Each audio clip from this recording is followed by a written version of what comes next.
आ, नमस्कार दोस्तों। उत्तराखंड मुक्त विश्वविद्यालय के सामुदायिक रेडियो हेलो हल्द्वानी में आपका बहुत स्वागत है। डॉक्टर निर्मल नेवलिया हमारे साथ मौजूद हैं, डॉक्टर कमल रावत हमारे साथ मौजूद हैं और हम बात करने वाले हैं आज इनोवेशंस की। और आपको मालूम है कि 2 दिनी राष्ट्रीय सेमिनार चल रहा है यूकॉस्ट का, तो आप अतिथि लोग उसी सेमिनार में आए हुए हैं। तो इस बहाने हम आप तमाम श्रोताओं के लिए भी अच्छी अच्छी जानकारियाँ लेकर आ रहे हैं। तो मैं चाहती हूँ कि निर्मल नेवलिया जी, आप विज्ञान शिक्षक हैं राजीव गांधी नवोदय विद्यालय खटीमा में, और यूकॉस्ट के साथ में पिछले 17-18 सालों के साथ जुड़े हुए हैं और लगातार एक्टिव रहते हैं विज्ञान की तमाम गतिविधियों में जो कि विद्यालय शिक्षा में होती रहती हैं। तो निर्मल सर, आपका बहुत स्वागत है। नमस्कार। और मैं चाहती हूँ कि हमारे श्रोताओं के सामने आप कमल जी का परिचय भी रखें। नमस्कार आप सबको। विज्ञान की दुनिया में ये जो आज का जो कार्यक्रम है, ये हम थोड़ा इनोवेशन पे बात करेंगे। इनोवेशन क्या है, किस तरीके से इसमें काम होता है और किस तरह से इनोवेशन आइडेंटिफाई किया जाता है। तो हमारे बीच में आज डॉक्टर कमल रावत जी हैं। सर अभी MIT लामाचौड़ हल्द्वानी में हैं। सर आपका बहुत बहुत स्वागत है। धन्यवाद सर। तो सर पिछले कुछ वर्षों से इनोवेशन पर काम कर रहे हैं। तो एक तो सर अपने कॉलेज में एक एक वहाँ पर सेंटर डेवलप हो रहा है, ACIC। तो उसके सर वहाँ पर डायरेक्टर हैं। और दूसरा, जहाँ पर भी कोई भी इनोवेशन हो रहा है, चाहे कोई गवर्नमेंट सेक्टर में, प्राइवेट सेक्टर में, इवन सोसाइटल इनोवेशन, समाज में भी बहुत सारी चीज़ें ऐसी होती रहती हैं।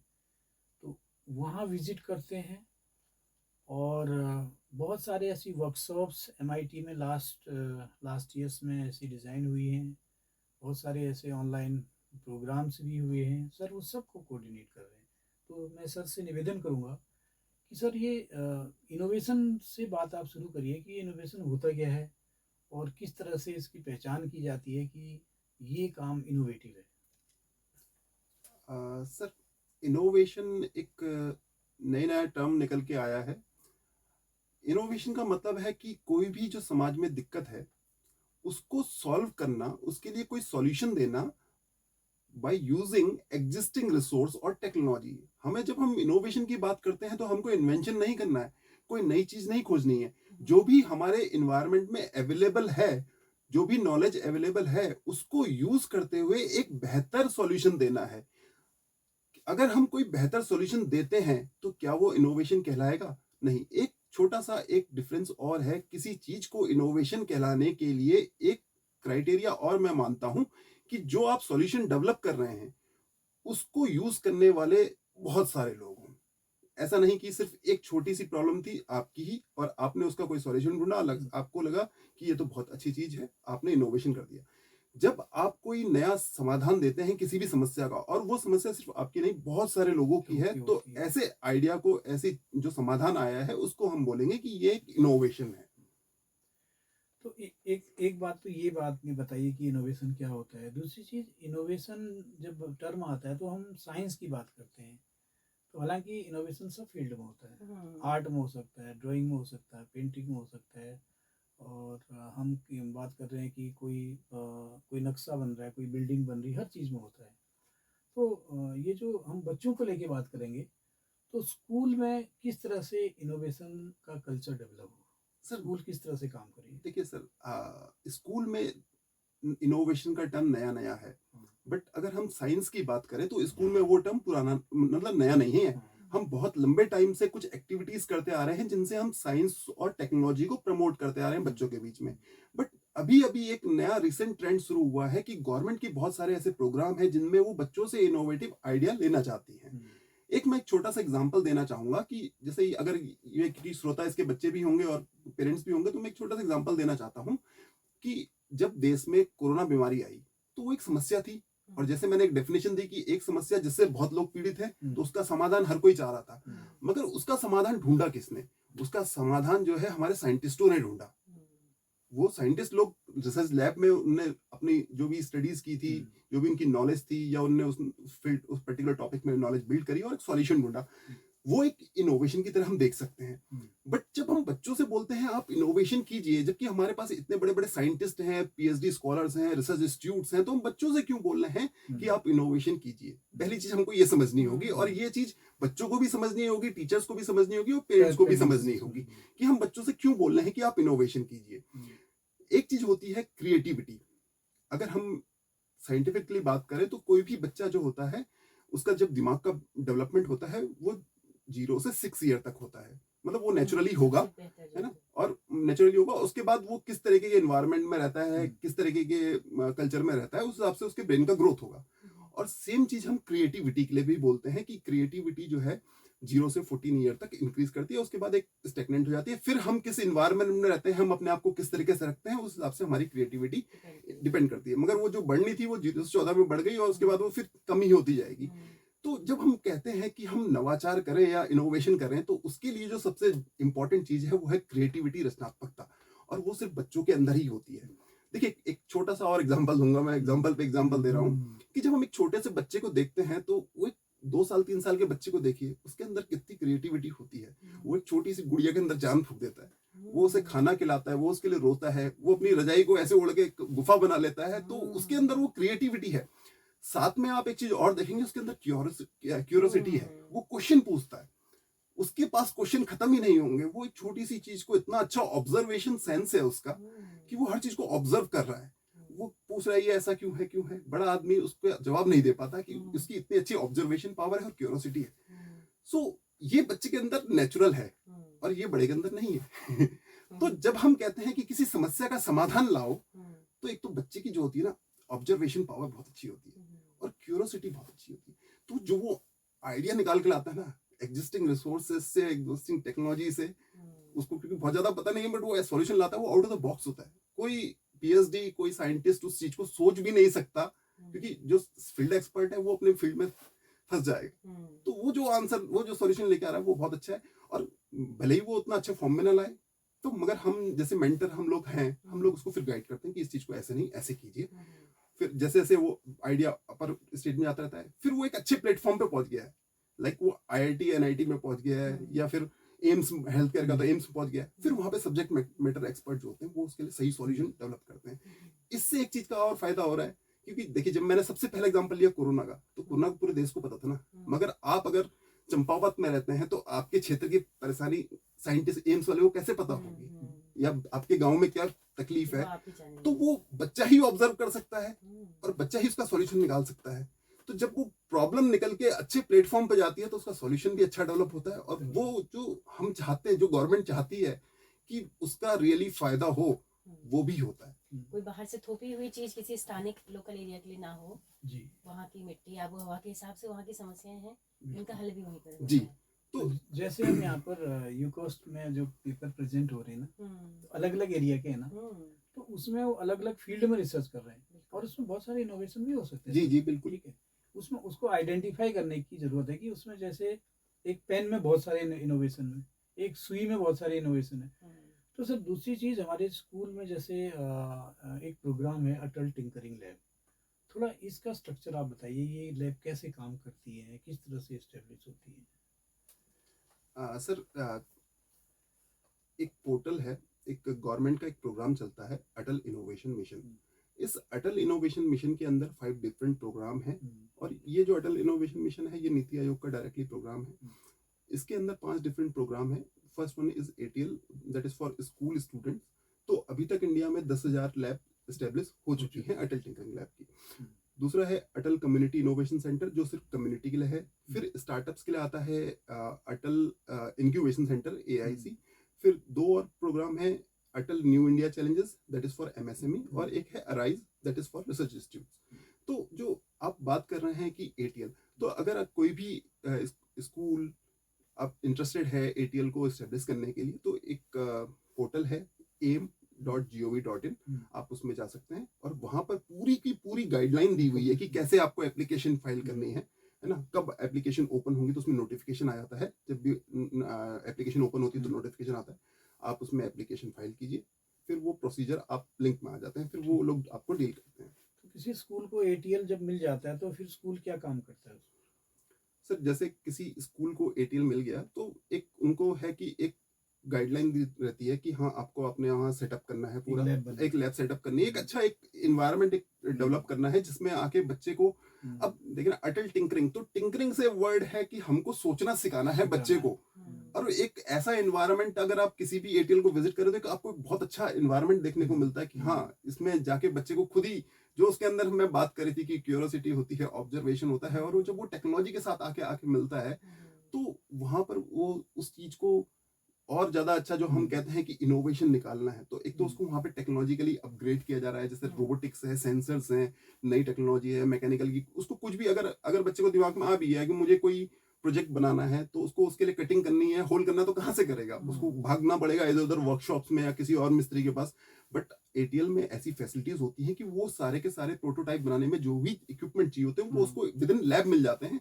साथ में वहां पर मेंटर्स एसोसिएटेड होते हैं। एक और प्रोग्राम चलता है जिसमें मेंटर करके एम वालों का, तो वो मेंटर्स भी वहां पर रेगुलर सेशंस होते हैं, तो एक अच्छा एनवायरनमेंट बनता है। और जो भी एटीएल है वो सिर्फ अपने स्कूल के लिए नहीं, वो आसपास के स्कूल्स को भी सपोर्ट करते हैं। नोडल सेंटर जी। जैसे मैंने वहाँ पर 3D दूसरा प्रिंटिंग का आपका- देखा। हाँ 3D प्रिंटिंग भी रहता है सर। दूसरा राजीव नवोदय आपका जो खटीमा का है नहीं उसको वहाँ पर नहीं है अच्छा, वहाँ पर क्योंकि नहीं। वहाँ पर उतनी फैसिलिटीज नहीं है। ओके मुझे लग रहा है कि जवाहर नवोदय को है वो, और अच्छा। ये रुद्रपुर में है अच्छा क्योंकि उनके पास सेटअप है। जी जी सर एक बात मैं और पूछूंगा। एक तो क्योंकि हमारे जो दर्शक हैं बहुत सारे स्कूल से जुड़े होंगे, तो इनोवेशन को लेके अटल टिंकरिंग लैब यदि हर स्कूल के पास नहीं हो सकती है तो सर ने बताया कि अपने आसपास के स्कूलों को वो विजिट कर सकते हैं और हेल्प ले सकते हैं। दूसरा एरिया है सोसाइटल इनोवेशन का। एक समाज में भी इनोवेटर है, तो वो कैसे काम करते हैं या उनकी पहचान कैसे की जाती है, उनके लिए क्या फैसिलिटीज है सरकार की? सर देखिए, इनको हम बोलते हैं ग्रास रूट इनोवेटर। मतलब इनकी कोई एजुकेशन, टेक्निकल एजुकेशन नहीं है, कोई फॉर्मल एजुकेशन नहीं है, बट वो फिर भी क्या कर रहे हैं, इनोवेशन कर रहे हैं। एक्चुअली उनको शौक नहीं है इनोवेशन करने का, उनको है शौक प्रॉब्लम सॉल्व करने का। अगर आप कोई जंगल के बीच में घर है किसी का और जंगली जानवर का खतरा है, तो वो कुछ ना कुछ उसके लिए सॉल्यूशन डेवलप करेगा कि ऐसा कि मैं रात को सेफ रहूं। या इसी तरीके से जो फार्मर्स होते हैं वो कई बार इनोवेशन करते हैं कि ताकि जो जंगली जानवर हैं वो उनके उसमें नहीं आए। कई बार वो एग्रीकल्चर इक्विपमेंट में अपने इनोवेशंस करते हैं। कई मैकेनिक होते हैं जो चीप टेक्नोलॉजी डेवलप करते हैं, रिपेयरिंग वाले, उसको हम बोलते हैं देसी जुगाड़। तो ये लोग भी एक इनोवेटर होते हैं।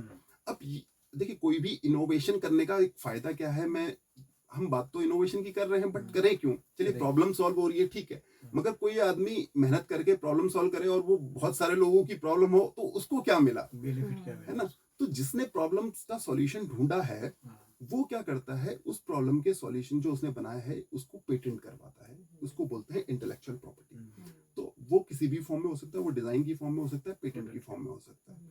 तो जब वो पेटेंट करा लेता है तो फिर वो बाद में उसके बाद किसी कंपनी को अप्रोच करेगा कि जैसे कोई मान लीजिए हमने कोई एक मोटर बना दी जो ई रिक्शा में लगेगी और वो चीप है, जो अभी लग रही है वो 50,000 की आती है, हमने जो टेक्नोलॉजी डेवलप करी है वो 10,000 में काम कर रहा है।